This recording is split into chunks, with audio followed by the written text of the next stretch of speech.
السلام علیکم، میں ہوں ظفر اجمل اور آپ تمام دیکھنے اور سننے والوں کو اردو زی سیریز میں خوش آمدید۔ یہ دنیا بھی ایک حیرت انگیز جگہ ہے جہاں کسی ولی کے گھر بدکار کا پیدا ہونا یا کسی گناہ گار کے گھر ولی کا پیدا ہونا ایک عام سی بات ہے۔ ایسی ہی دو مثالیں اللہ تعالیٰ نے قرآن مجید میں بیان فرمائی ہیں، جن کے مطابق حضرت نوح علیہ السلام اور حضرت لوط علیہ السلام کی بیویاں اللہ تعالیٰ کے دو جلیل القدر انبیاء کے ساتھ رہ کر بھی کافر و گمراہ رہیں، جبکہ تاریخ میں گزرے ظالم ترین حکمران فرعون کی بیوی حضرت آسیہ علیہ السلام کا شمار جنت کی افضل ترین عورتوں میں ہوتا ہے۔ معزز ناظرین گرامی، ایسی ہی ایک مثال ابلیس کے پرپوتے حامہ کی بھی ہے۔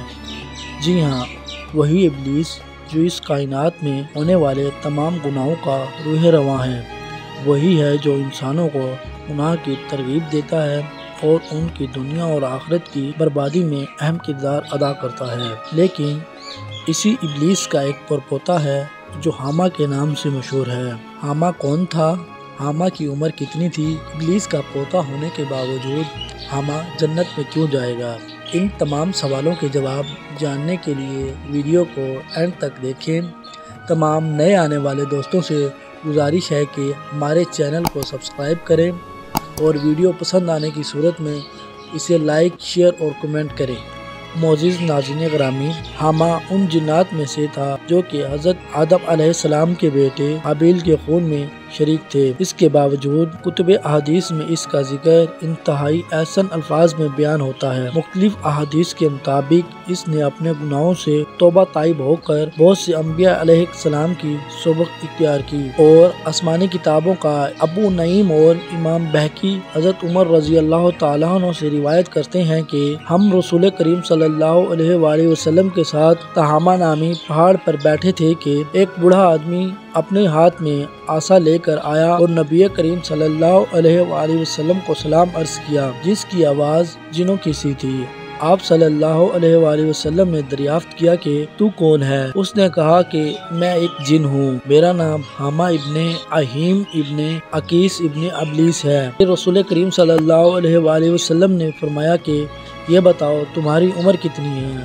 اس نے کہا یا رسول اللہ صلی اللہ علیہ وآلہ وسلم، میری عمر اس دنیا سے تھوڑی سی کم ہے۔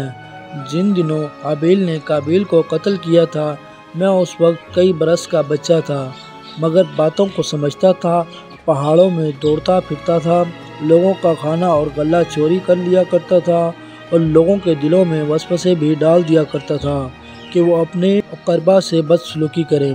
رسول کریم صلی اللہ علیہ وآلہ وسلم نے فرمایا تب تو تم بہت برے ہو۔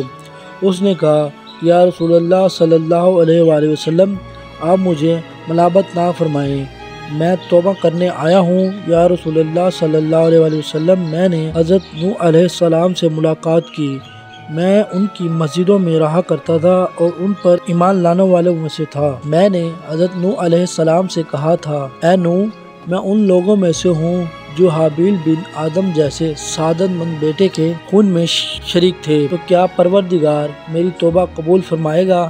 حضرت نوح علیہ السلام نے فرمایا اے حامہ، بھلائی کا ارادہ کر لے کہ اللہ تعالیٰ نے جو کلام مجھ پر نازل فرمایا ہے اس میں درج ہے کہ جو بندہ اللہ تعالیٰ کے حضور سچے دل سے توبہ کرتا ہے اللہ تعالیٰ اس کی توبہ قبول فرماتا ہے، لہذا تو وضو کر کے 2 رکعت نماز پڑھ۔ تو میں نے وہ کام کیا جس کا حضرت نوح علیہ السلام نے مجھے حکم دیا تھا۔ پھر حضرت نوح علیہ السلام نے فرمایا اے حامہ، سر اٹھا، تیری توبہ آسمان سے نازل ہو چکی ہے۔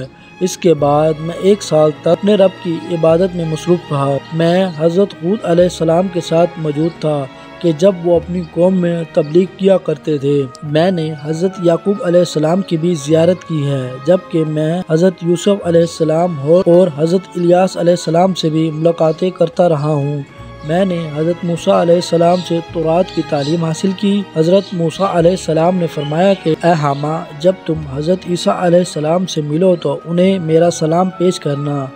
جب حضرت عیسیٰ علیہ السلام سے ملاقات کی تو انہوں نے کہا جب تم حضرت محمد صلی اللہ علیہ وآلہ وسلم سے ملو تو انہیں میرا سلام دینا۔ حما نے کہا آج میں یہی امانت آپ تک پہنچانے کے لیے حاضر ہوا ہوں۔ یہ سن کر رسول کریم صلی اللہ علیہ وآلہ وسلم کی آنکھوں میں آنسو آ گئے اور آپ صلی اللہ علیہ وآلہ وسلم رونے لگے۔ حضور نبی کریم صلی اللہ علیہ وآلہ وسلم نے فرمایا کہ سلامتی ہو حضرت عیسیٰ علیہ السلام پر اور اس امانت کو پہنچانے والے پر بھی۔ حما نے عرض کی آپ صلی اللہ علیہ وآلہ وسلم بھی میرے ساتھ وہی معاملہ فرمائیں جو حضرت موسیٰ علیہ السلام نے کیا، یعنی انہوں نے مجھے تورات کی تعلیم دی۔ رسول کریم صلی اللہ علیہ وآلہ وسلم نے اسے سورۃ النبا، سورۃ الاخلاص اور موعظتین کی تعلیم دی۔ رسول کریم صلی اللہ علیہ وآلہ وسلم نے ارشاد فرمایا اے حما تم اپنی ضروریات ہم سے بیان کرو۔ حضرت عمر رضی اللہ تعالیٰ عنہ فرماتے ہیں کہ جب رسول کریم صلی اللہ علیہ وآلہ وسلم نے اس دنیا سے پردہ فرما لیا تو پھر ہمیں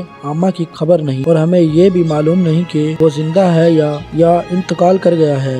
یہ حدیث حضرت انس رضی اللہ تعالیٰ عنہ سے بھی روایت کی جاتی ہے۔ اس کے علاوہ امام جلال الدین سیوطی اپنی کتاب لقط المرجان میں امی عائشہ رضی اللہ تعالیٰ عنہما سے روایت کرتے ہیں کہ نبی کریم صلی اللہ علیہ وآلہ وسلم نے فرمایا حما بن اہیم بن عقیس بن ابلیس جنت میں ہے۔